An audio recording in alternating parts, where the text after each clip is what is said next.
moving on, think a whole lot of development has come in over the years. Though some people say that we are not punching within our weight, we are punching below our weight. But I know the future is bright for this country. Yeah. Well, yes, 65 years. So happy 65th independence. I saw a cartoon that really got me laughing, where apparently a woman was carrying a 65-year-old man. And yes, and everybody was like, why are you carrying this man? I mean, on the back? Yes, he should be able to do things himself. He said, that's how they've been carrying me since I was born. And I felt it hit me hard because it shows the level at which our leaders have taken this country to. Yeah. You know, yesterday I bought gas for 2,500 per kg, and I was crying. I'm saying to myself, you know, I had to read the Riot Act to my children. I said, no more, you know. Bathing with hot water. Yes, you know, I had to because I'm asking myself, how are we surviving in this country? How are we really surviving in this country? Yeah. Sometimes I ask myself that when everything is going up on a daily basis, and you know, interestingly, I heard the Secretary to Government, George Akume, saying that they inherited a bad economy. And I said, hold it. I said, hold it, sir. You inherited from who? I mean, we know that government has always been on the side of trying to criticize the government before them. But this is APC to APC. And I said, what have you really inherited? Well, during the week, something really happened that got a lot of people thinking and a lot of people, you know, asking questions. Asking questions that what is happening in this country? Why is it that people who wear uniform have no respect for ordinary Nigerians? Why is it that nobody wants to obey the laws of this land?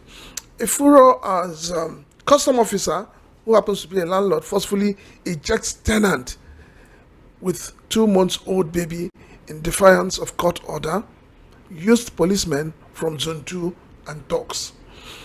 There is palpable air of confusion at the Divine Estate Amu Ward of Lagos after a customs officer who is a landlord of an apartment forcefully ejected one of his tenants whose wife put to bed barely 2 months ago in flagrant defiance of a valid court order forbidding him from doing so.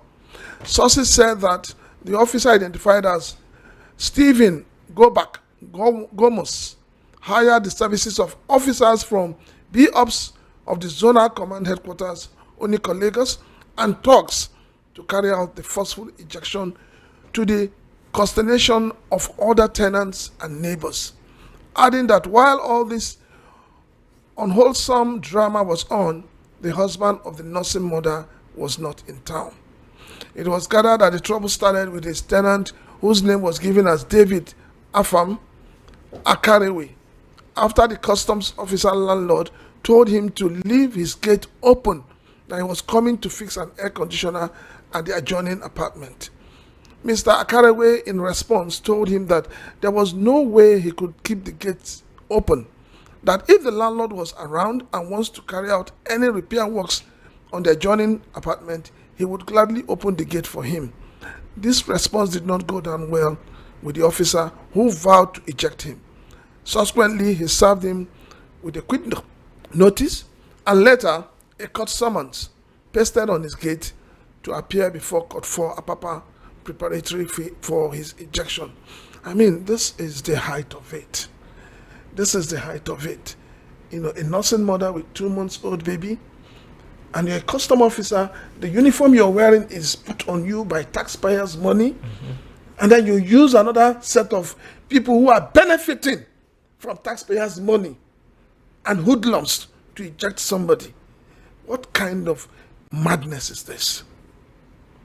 It's, you know, it's something that I think that the CG of customs need to really come into this. Let us not have a situation where those who are meant to implement the law become the abusers of the law. Yeah. Happy there. IMO Secretary General Arsenio Dominguez commends Nigeria's achievements towards maritime facilities in Lagos. The Secretary General of the International Maritime Organization, Arsenio Dominguez, on Friday continued his official 3-day working visit to Nigeria with an extensive tour of major maritime formations in Lagos, underscoring the country's pivotal role in global maritime security and manpower development.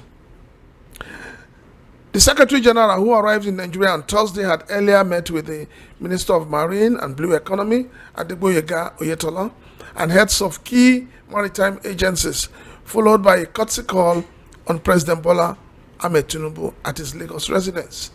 On Friday, the second day of the visit, the Secretary General, in company of Minister Oyetola, visited the Nigerian Navy's hydrographic research vessel, NNS Lana, stationed in Apapa. He was warmly received by the flag officer commanding Western Naval Command, Rear Admiral Gregory Oamen, and the commanding officer of NNS Lana, Captain O.S. Giwa, who briefed him on the vessel's operations and contributions to Nigeria's maritime domain awareness.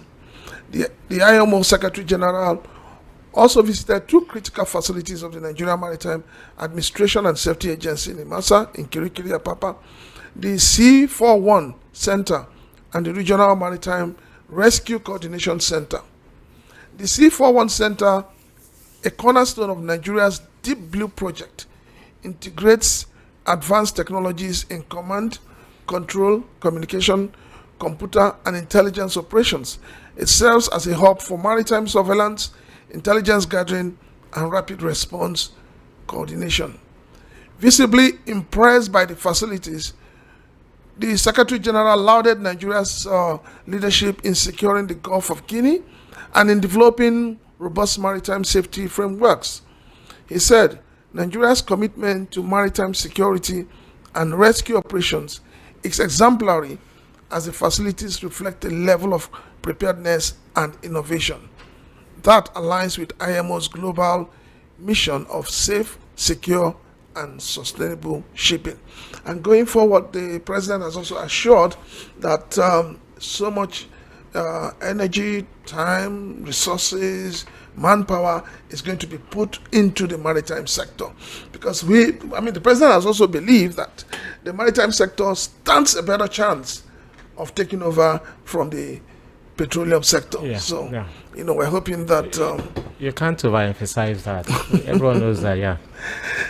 ITF kicks against seafarers' involvement in cargo handling, says it's dock workers' responsibility. The International Transport Workers Federation, ITF, has emphasized that cargo handling and lashing are hazardous tasks that must be performed exclusively by trained dock workers to minimize safety risk. The ITF warned that forcing seafarers to undertake these duties not only endangers their safety, but also raises the likelihood of accidents at sea and contributes to fatigue during critical and rest periods after voyages. The ITF highlighted the importance of the Non-Seafarers Work Clause, NSWC, which specifies that cargo handling should be done by dock workers.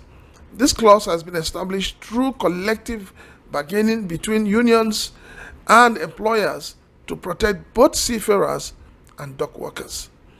Forcing seafarers to carry out cargo handling exposes them to danger and increases the risk of accidents at sea on vessels. It also contributes to seafarers' fatigue at the end of voyages, when seafarers should be resting or taking shore leave. I really don't know why somebody will be pushing for that. Someone has been in the sea all day, and then you want the person to now begin to lash and all of that. I think we need to do things properly, and I'm happy that this issue is being raised. Can I not go on to? Let me read the others. Let me finish this. We've not been served court order stopping enforcement of tinted glass permit, says the police. The Nigerian Police Force has stated that it has not yet been officially served with the court order halting the enforcement of the tinted glass permit. Recall that the Federal High Court sitting in Warri had on Friday directed the police to put the enforcement on hold and maintain the status quo. Nigerian Navy intensifies border surveillance on Badagry waterways. The Nigerian Navy's Forward Operating Base, FOB, in Badagry has handed over 419 bags of smuggled foreign parboiled rice to the Nigerian Customs Service, Seme Area Command, following a successful anti-smuggling operation along the Badagry-Porto Novo waterways. The operation marks another step in Nigeria's sustained fight against cross-border economic crimes that threaten local production and national revenue. Smuggling of foreign rice remains a persistent challenge along Nigeria's western border, undermining federal trade policies and the nation's self-sufficiency drive in agriculture. Officials say the latest seizure highlights renewed coordination between maritime and border enforcement agencies amid ongoing efforts to tighten security across Lagos Benin coastal corridor. Speaking during the official handover ceremony, Commanding Officer of FOB Badagry, Navy Captain B.O. Omotayo, represented by Lieutenant Commander S.O. Talabi, said the operation demonstrates the Navy's determination to safeguard Nigeria's maritime borders. Smugglers exploit weak enforcement and riverine terrain, but sustained interagency coordination like this sends a clear message. Patrols will intensify around Badagry Creek, Porto Novo, and adjoining channels, with a focus on intelligence gathering and community engagement to prevent reemergence of smuggling networks. The Navy has also urged citizens to report suspicious movements along the waterways to help protect Nigeria's maritime economy. If you recall, last week we had a guest who was talking about Semeboda. Yeah. And I remember we kept asking him, is there still smuggling going on? Even though he tried to avoid not to answer, but I mean, it simply shows that yes, quite a lot of smuggling activity is going on at the border. Well, to be fair to him, he said smugglers are human beings, and in other climes there are smugglers. No, but the question was a direct question. All right. The marine and blue economy is set to replace oil as major revenue earner. Oyetola.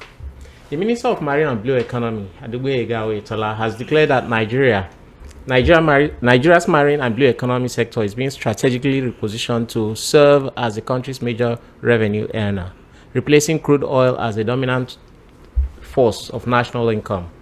The minister said this at the Institute of Maritime Studies, University of Lagos, during the official visit of the International Maritime Organization, IMO Secretary General, Arsene Dominguez. Oyetola highlighted the vast opportunities inherent in the maritime sector. He said the federal government is committed to unlocking these opportunities through investments in infrastructure, manpower development, and international partnerships. Nigeria's future lies beyond oil. The marine and blue economy is a gold mine that can drive sustainable economic growth, create millions of jobs, and position our nation as a global maritime hub. We are determined to harness its full potentials to become the primary driver of our economy, the minister said. That's about it. All right, so that's all about it. This is still VOP 90.3 FM. And the Maritime and Border Show. We're on, and then, as you know, it's an interactive program. Very soon, we'll be opening up our phone lines, but in the interim, let us go into our discussion for today. We're going to be talking about the barge business in Nigeria and how effective it has been. So once more, we have Alhaji Nura Wangani. Yeah. Now you're calling him Alhaji from. It's like you're a true Nigerian. From chief to Alhaji. Yeah, sure. I gave him that one. Okay. The role of barge operation in the present maritime realities. Okay. Oga Wangani. Yes. What is the role of the barge operation in the present realities in the maritime economy?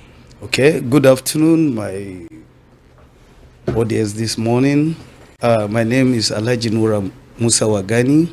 I'm the Director of Barge Operators Nigeria, Barge Operators Association of Nigeria, and also the MD of Works Integrated Services. No, you're advertising your company. I won't take that, sir. Okay, won't take that. All right, sir. So, barge operation has come to stay in Nigeria. It's a mode of transportation that is been practiced all over the world. It's a movement of cargoes through the interland with barges, moving of bulk cargoes. So this mode of transportation is being practiced in Asia, in Europe, in other parts of the nation. So we, as barge operators, we're being licensed by Nigerian Port Authority and other regulators to carry on our business activities via the barges. So barges today, as I told you, is a very, very potential carrier, because apart from moving dry cargoes, containerized cargo, we also go into liquid cargoes, because if you can recall, pipeline crude pumping through the pipeline has been a nightmare in Nigeria, and so much vandalism and other things. So now we move our crude bear barges to the mother vessel. We call it STS. And also we move some of these refined product as well.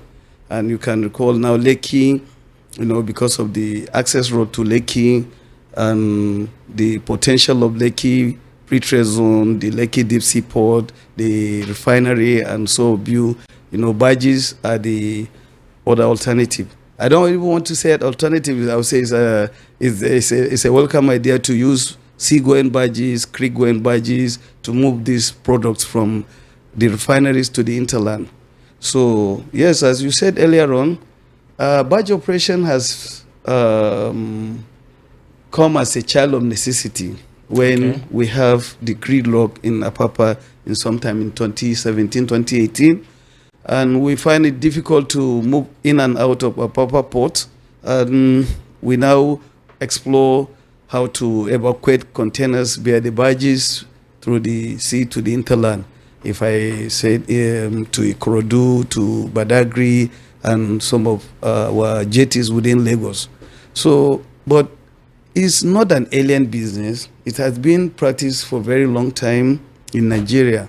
But those days it was moved by Julius Berger and some multinational. They are using the barges, but when it fully become commercialized in Nigeria, it was, we can never forget her, the MD of MPA, Hadiza Bala Usman.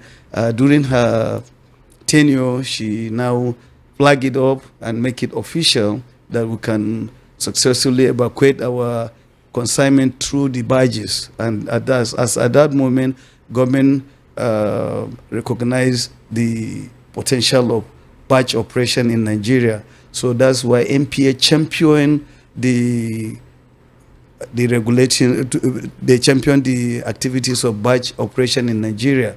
And they've been the major regulators right now, as in marine and blue economy.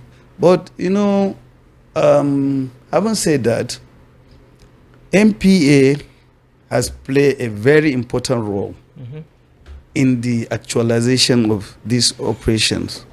Because, when you start, we have sort of challenges of, in every sector in life, you must get some challenge and you have to overcome it and make it reality. So at the first instance, so many people key into this business. Some have the potential, some they want to start learning how to do it. And, when everybody wants to do the same kind of business, and, some people will have some difficulties in starting. So, but MPA become the major regulators by licensing us, giving us some kind of regulation, bringing in some cash bond, so that at least we will now separate from. So it's not an all players kind of field.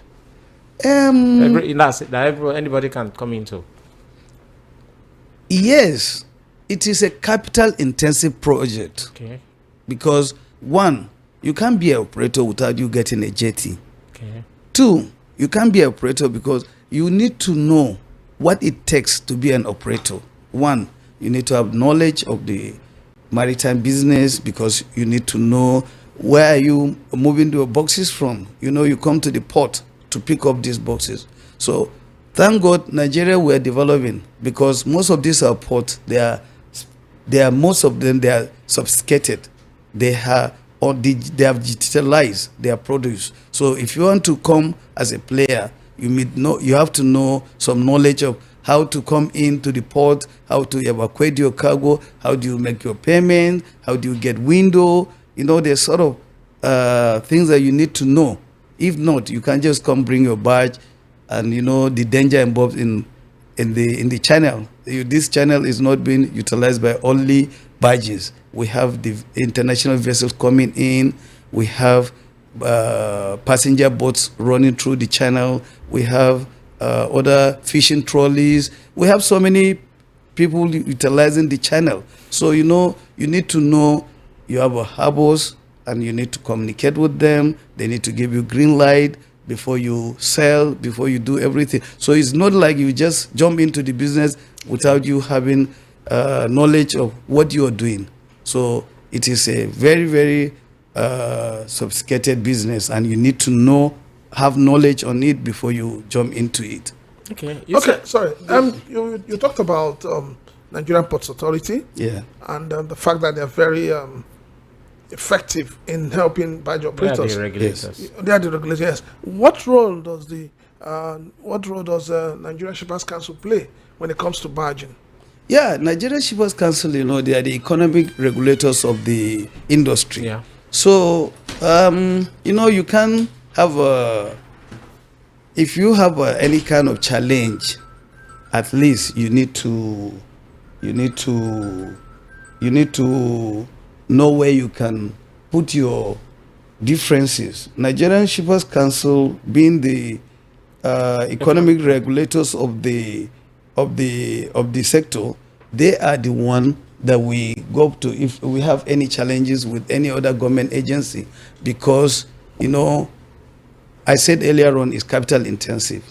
Like, for example, now if you want to obtain a barge license, it is mandatory that you have to keep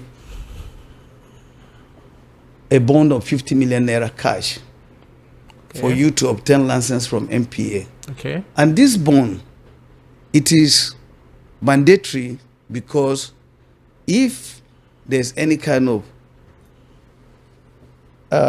accident or whatever, it is capital intensive, as I said earlier on. To evacuate your cargo or whatever you have done, or you have break the key wall or whatever you did at the anchorage, this your bond, MPA will use it to either salvage the channel or also to fix some of their pedal or whatever you damage. So these are the requirements for MPA. But we, as an association, we told them that now we are not at the starting point. We have already assumed business, and we know the potentiality of the business, and now we have depreciated from the boys to men. Some of them that they came in earlier on, they have known that they have no place there, they have left.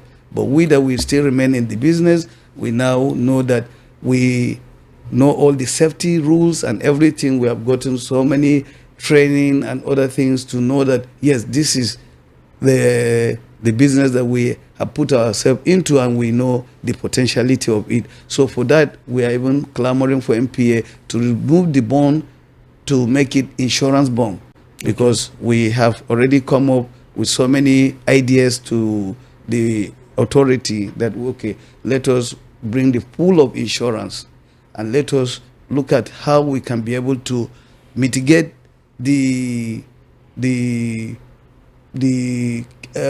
amount of money we keep for so many long time as bond. As a bond. Yeah.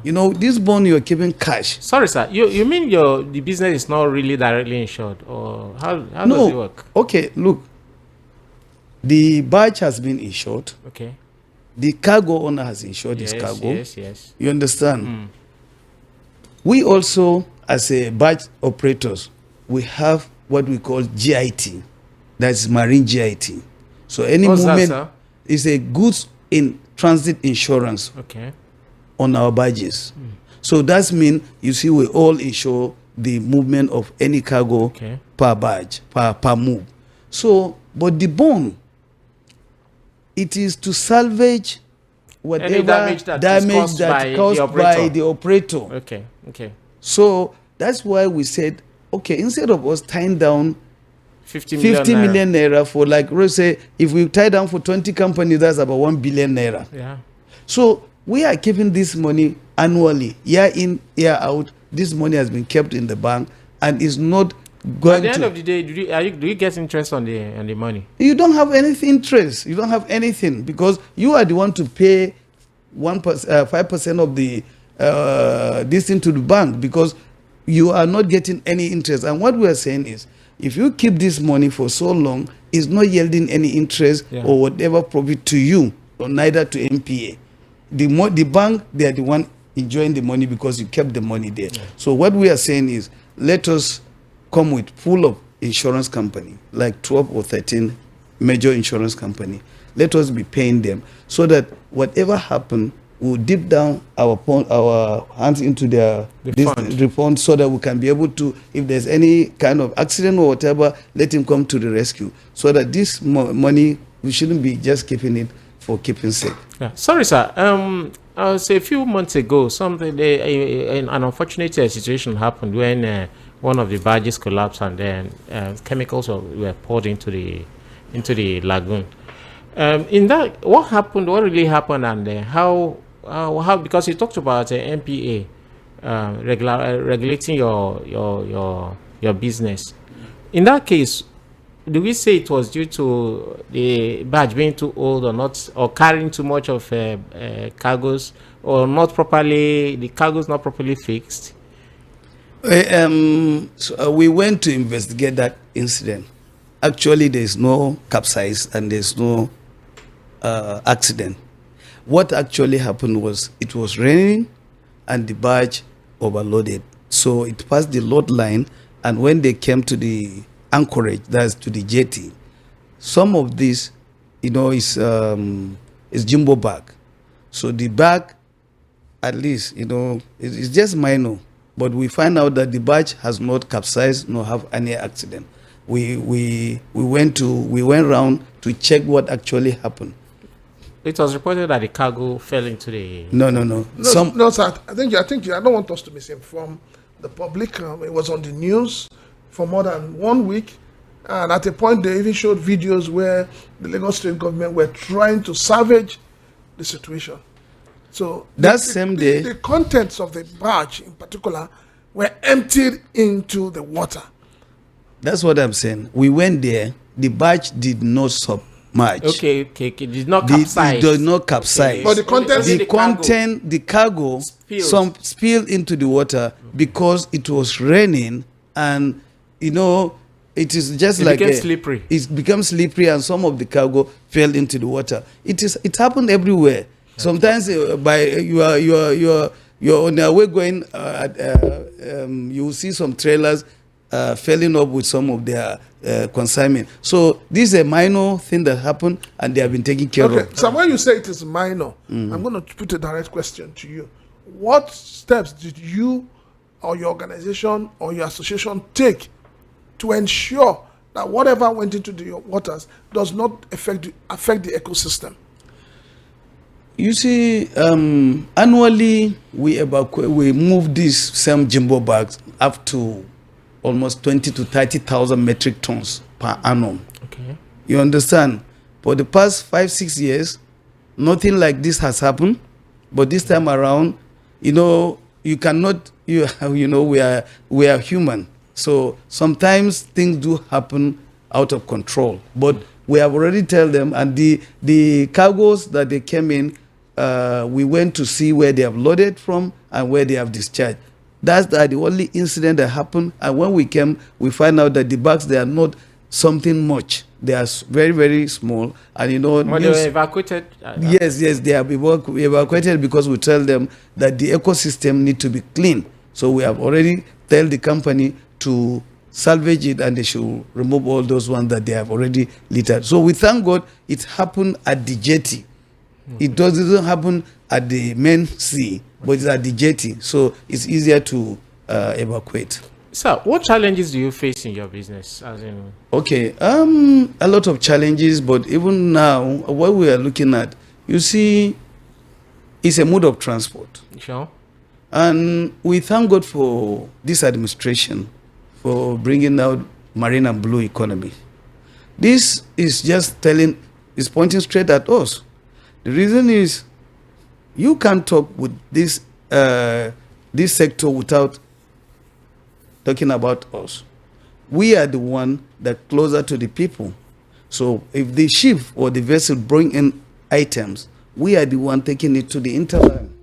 And why I'm thanking this blue economy is that in near future, we are going to start clamoring for a department in the ministry so that the ministry will give us our own department. We will get our own director. For barge operation? Yes, for barge operation. Because we want to be recognized, we want to be gazetted, we want legislators to know our potential in the economy. Because we are giving out businesses, we are giving out job opportunities to so many Nigerians. We are moving Nigerian cargo. We are doing a lot. And you see, our own operation is a dual operation in dual ministry. We are in the Ministry of Petroleum, moving in liquid cargoes, and we're from the Ministry of Blue and Marine and Blue Economy, moving containerized cargo and other bulk cargo. And if I can tell you something, our inland waterways is connected to 28 states of the Federation. And if we have our own department, and in the ministry has already cap out the budget and everything to us, and we become our sole, we have our own department, we'll start clamoring for building riverine jetties. We'll work hand in hand with the NIWA. We'll work hand in hand with the Ministry of Marine and Blue Economy to expand marine and barging operation, because the barging operation has enormous potential, because we are not limited to one state alone. As we speak now, we're moving some cargo to Bayelsa. I moved some cargo to Warri. I have another job coming up from Lokoja down to Lagos. So we have to expand, to open all this potential, to see that our inland waterways has been utilized maximally, because we have other riverine junctions that we need to also come and talk. We ought to open the Igbopada access. We need to open the Benin access. And if this thing has come to place, our roads will have a longer lifespan. Because moving in cargo above 40 to 50 tons should never fly by road. We need to move them via the sea or via the inland waterways, so that at least our road lifespan will be, because Nigeria, you know that we have rainy season for at least 6 to 7 months in this part of the country. And every time, because of this overload cargoes, you can see we are leaving asphalt, we are building cement road just because of the carriage. And we are not utilizing the potential that God has given us. The inland waterways were not fully utilized, and these are one of the this thing. Okay. Yeah, you stated quite right that there are 28 navigable states have their waterways that are navigable through 28 states. How far have people gone in reaching people through these navigable waters? As in, you mentioned the Lagos and probably Bayelsa and the Edo states. Okay. 28 states. That's out of 20 states. Yes. You are talking about 3-4 states. Now, we have a chart from Lokoja to Onitsha. There have been a chartable, navigable waterways from You work Lokoja. hand in hand with NIWA? With NIWA, yes, we work hand in hand with NIWA and with the Navy as well, as NIMASA, as all other agencies in the industry. Okay. So now, going towards Baro to Lokoja, it is another link that if we are going to up north, if we can be able to navigate from Lokoja to Barrow, you understand? From there, then it's easier for us to move. You see, what I'm saying is, in the northeast, we have the Lake Chad. If we have this department, we'll be walking and moving some of these cargoes via the waterways. All the way to Okay, Ghana. so hold your breath there, sir. I need to ask you this. You've been talking about department. Barging business in Nigeria is a private sector business. Am I right? No, Is it a government business? it's supposed to be. In what way, sir? Because in other parts of the world, if you go to Europe today, if you go to Netherlands, you will see that the government agencies, they are the one that even stand for the barging operation. Because if you go to their bank, you access loan to buy or build up your own barges. And that is why I'm saying that we need to get legislation so that we can be gazetted. And also, we Are your should, badges built locally or foreign? some are built locally and some are foreign barges. Okay. Yes, because we have two type of barges. We have creek-going barges, Yeah. and we have sea-going barges.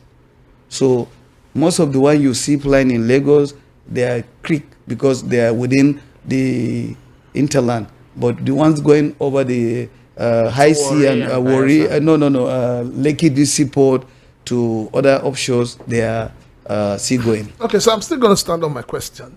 My question is, I want to understand, and I think our listeners also want to understand. When you say it is government does not do the business of barging. I think that what government does is to create a framework, legislative framework for barges to operate. And so far, I think that is in place. But when it comes to movement, getting more people into the industry, it's a private business. So why is it that people are not investing in the business? People have invested a lot in the business. Let me tell you something. The multinationals have seen the potential of doing this business, and they wanted to take over from us. But I can mention few companies now that they know the activities of barging that is very lucrative and they are doing their business. You see, if you want quick money, then marine is not for you. But if you want to have to stabilize in the business, then you make up a lot of money. You said it is private business. Yes, it is private business, but regulated by the government. So government has to come in. What kind of regulation? What kind of regulation do you expect from government? Okay, as I told you earlier on, the regulators now, the craft itself, government must check, is it seaworthy? They need to give you certification because you bring your craft into the water. Then our regulators, that you call Shippers Council. Shippers Council regulate our tariffs and everything before we do our business. Then NIWA must satisfy our boats before we go in. MPA must train our captains and also license us to go into this business, because every sector of the marine and blue economy is working together hand in hand with us.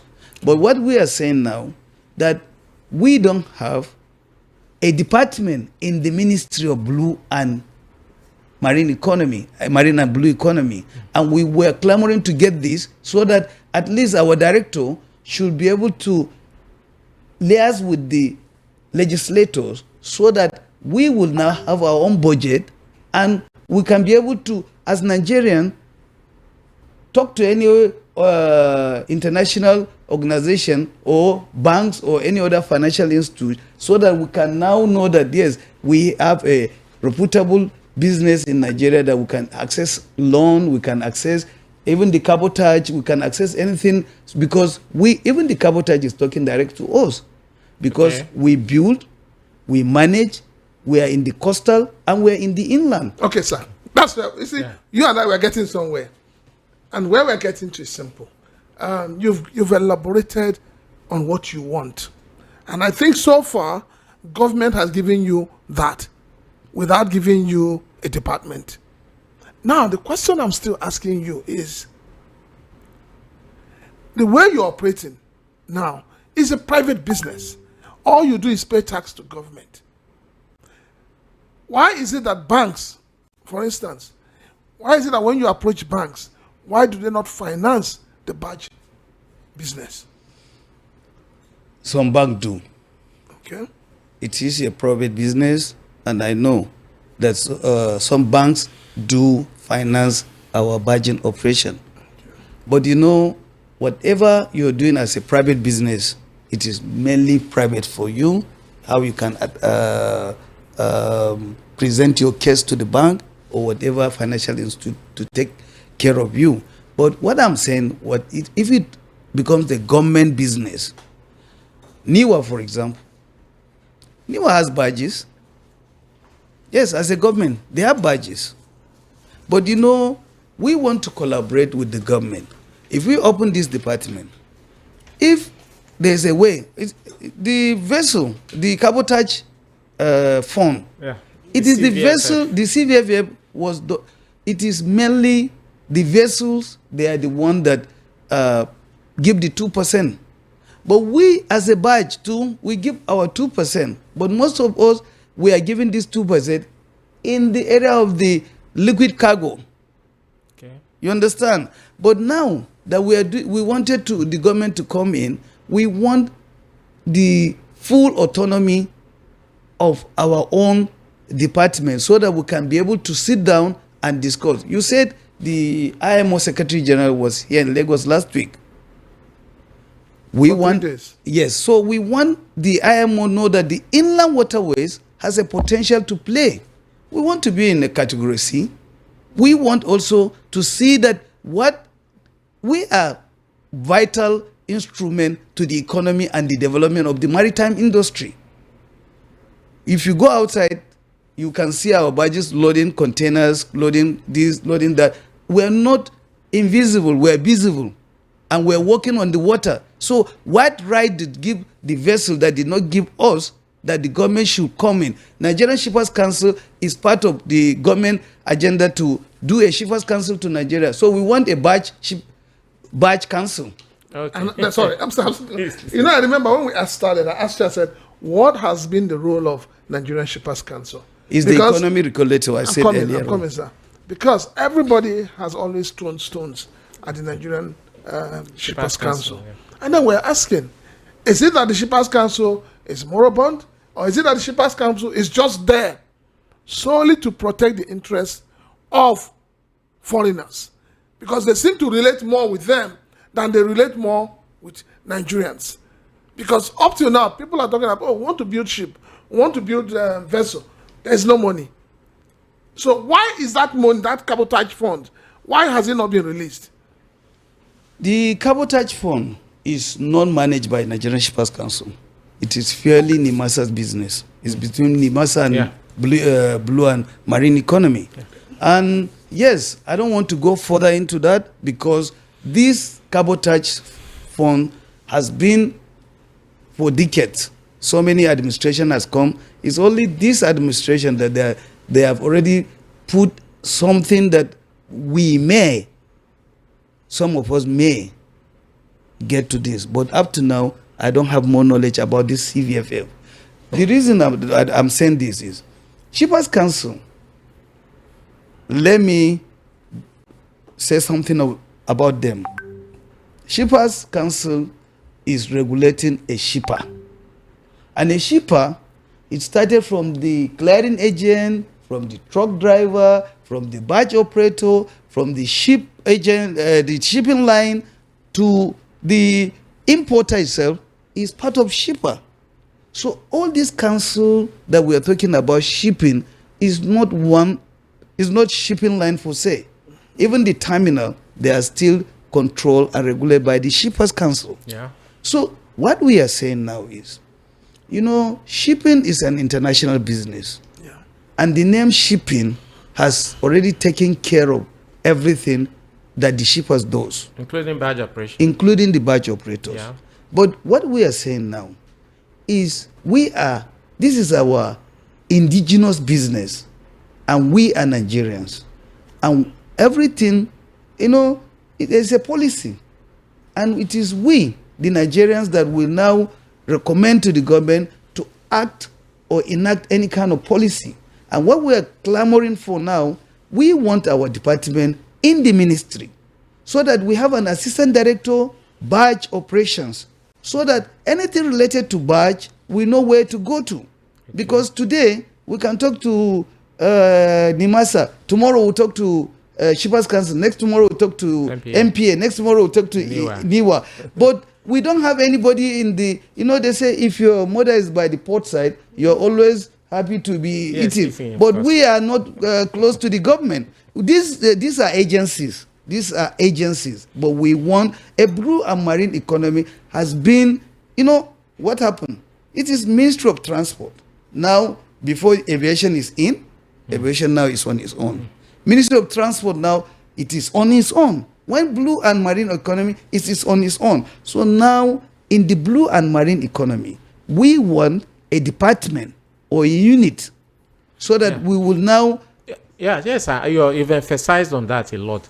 Don't you think that, because you started by telling us that this barge operation business is a fairly new operation, it's not less than 10 years in the country now. I want to think that probably they are looking at it from that perspective, that you guys, you're just starting and you've not grown to that level where you have a department because they think that there's no need for one to be in place. Don't you think so? Don't you think that, or you have not stated your case well enough for the ministry to say, okay, yes, these guys, they are doing big business. Let's give them a department or a section with a unit within the ministry. What do you think, sir? I'm talking from the perspective of the government now. As I said earlier on, yeah, you guys not 2018. It's not alien. It is a business practice all over the world. It's mode of transportation. We all travel up all over the world. We see this kind of movement happen in Holland, in UK, in everything, and we travel, and we are looking at them as, these people are organized. This same question that you put, is this so difficult for us in Nigeria to do it the way the other countries? Have you written to the ministry? We have done it a lot. How well have you pushed in getting this department? We have, one thing about Nigeria, I said in my earlier presentation, I said, we thank God for this administration for introducing marine and blue economy. Before then, we've been to the minister, we have seen the minister in several occasions. We have been in the committee. We have been in different fora with the ministry. But this ministry that was being created by this administration, we are now working hand in hand to see how we can achieve that. Because you asked for the challenges, and my brother here says it's a private business. So we look for our money, we get our goods, we do everything, we get our craft, we do everything. But once we allow the government to come in, there's some kind of leverage. There's a kind of, how do I put it? Confidence. Okay, let me give you an example. In 2018, we are the pioneer barge operators. I have loaded barge for 64 days because it is not well known to the ports and also the customers. It takes me and then my MD to meet Hadiza Bala Usman to come and plug it up. So with the presence of government, now we have window from the port, and also we have confidence from our customers. You understand? But before that time, people think that we will just go and throw their boxes into the water. You understand? Okay. So they don't have that confidence. But when she came and plug up, it's on air, and everybody have seen it. We started this in Ikorodu. That was February 2018. And after the flag up, then that is how everybody key in. So you are saying that the safety level of barge operation is high, or probably higher than that of trucking. Is that what you're saying? Yes, sir. All right, let me come in here. Your association, Yes. so to say, how do you control on non-members? How do you control? I mean, because you cannot tell me that everybody operating a barge in Nigeria is a member of your association. Those who are not members of your association, how do they get control? Who regulates them? Yeah, regulation is always done by the government. We are association. The only thing, we work hand in hand with the government, and we tell them that this is our members. So whatever happened to our members, we're there for them, and we know the numbers that our members that they are working with us, because we have our datas. We know wherever our members are located in this country. But the regulation comes from the government. As I said earlier on, it's a dual ministry program or project. From Marine and Blue Economy, under MPA, NIWA, we have, and NIMASA, we have the mode of operation we do. From the Ministry of Petroleum, okay, we have our tanker barges that they're being regulated and by the Ministry of Petroleum, and we know our members that they work through the ministry. So you see, this association has a vital role to play in this direction, because when something happened in mile 2, you call on us that something has happened. I tell you, we went and checked, and there's no cause for alarm. And as we speak now, we know all our members, and all our members are doing very, very well, and we don't have more challenges for now. Are you saying that everybody operating a barge today in Nigeria is a member of your organization? I'm telling you, as far as I'm concerned, here in Lagos and part of Nigeria, they are our members, because most of, if you can call any name, and I will tell you, as they are listening to me, they are members of BUAN. Okay. Okay, so let me ask, what are the sizes of barges operational in Nigeria now, and what are the anticipated sizes that should operate? Well, we are barging, because we are coming to the hinterland. We are looking at the draft. So most of the draft that we are looking here, we are looking for flat bottom barges of 2.5, 3 meter draft at most, because we don't want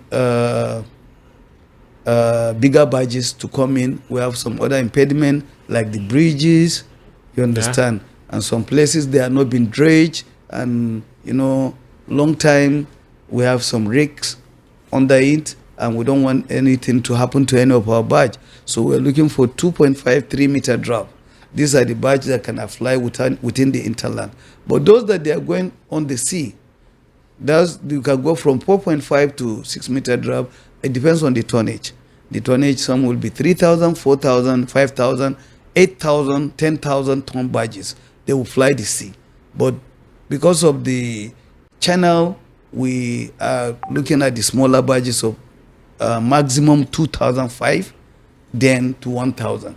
Okay, sir. You mentioned something here briefly. What the certain impediments that affect your operations, like bridges? You talked about maybe from here to Onitsha and all that. How does that affect your business, your level of business? Where you have flyovers, crossing the rivers. You see, barges, we have different type of barges. We have hollow barges, we have round barges, we have flat barges, we have tanker barges. So it depends on the kind of operation you want to do. If I'm going to Onitsha, as I told you, it has a hydrographical chart.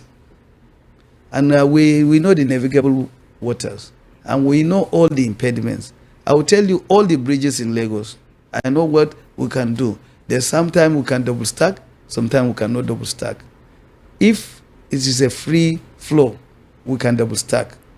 If it is, we have impediment, we can go one layer. Okay. Or What we about can, when they say high tide? it depends on, we have this chart and our captains have been trained. Okay. You know,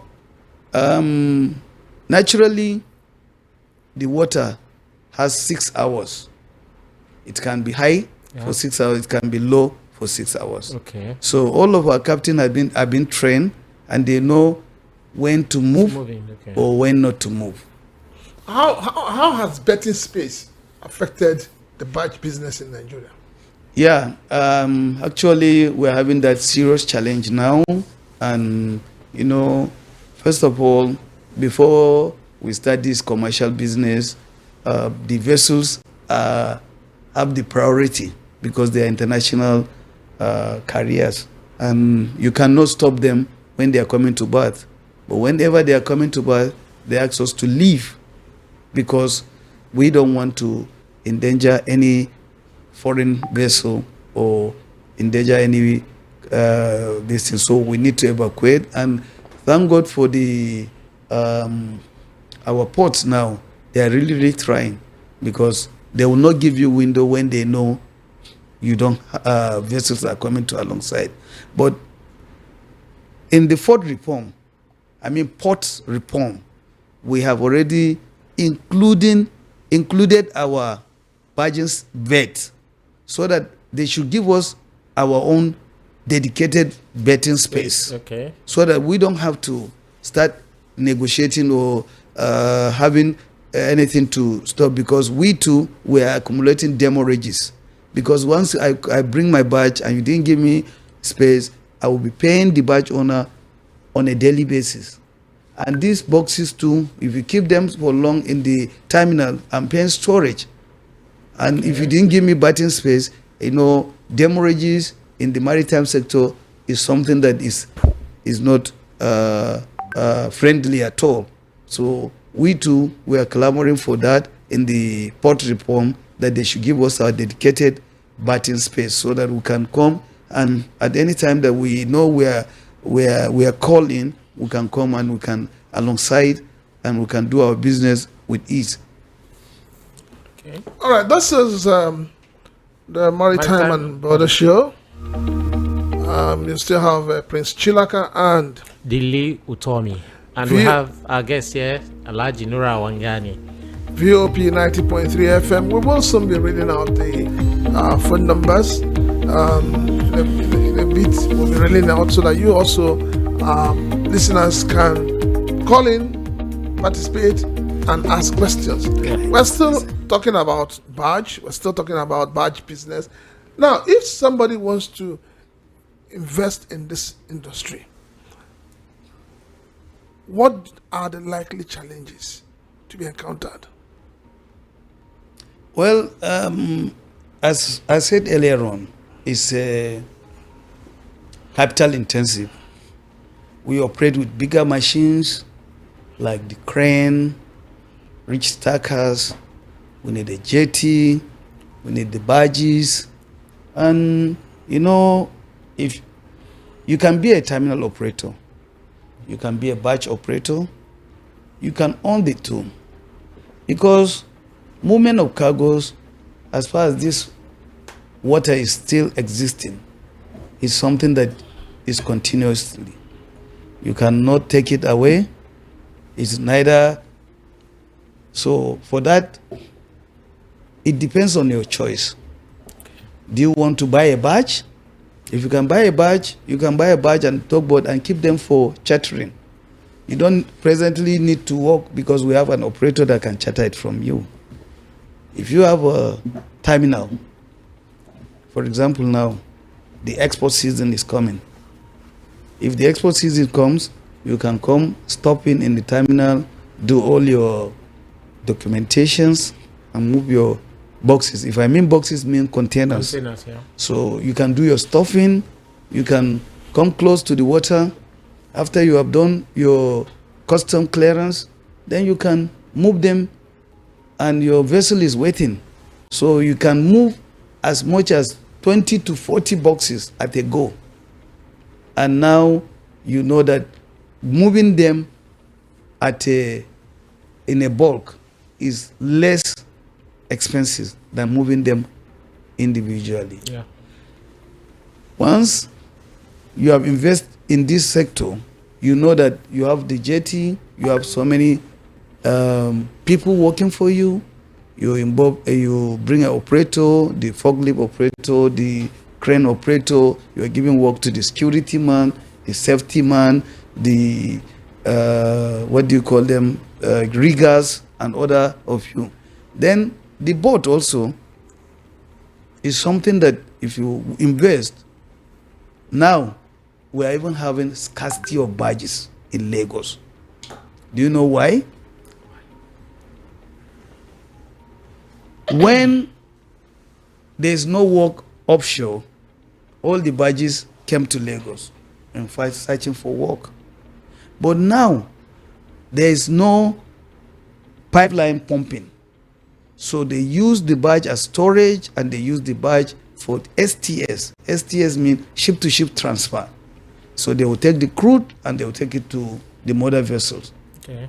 You understand? So doing that now, it has limited our number of barges. Those barges that they are stronger and they have the potential, they left the shores of Lagos to Bayelsa, Warri, Port Harcourt to do oil business. So now our number of barges has actually decreased. We are looking for more investors to come in and invest more. So right now the business is kind of booming on the upside. Is that what you're saying? Yeah, it's booming because they're paying dollars there, and here we're paying in naira, you know. So everybody wants to go for dollar. So yeah. All right. This is Maritime and Border Show. Like we said, we're going to be reading out our phone number so you can participate. You can reach us on 0700 903 903 903. Or on 081 717 56338. 0803 692 99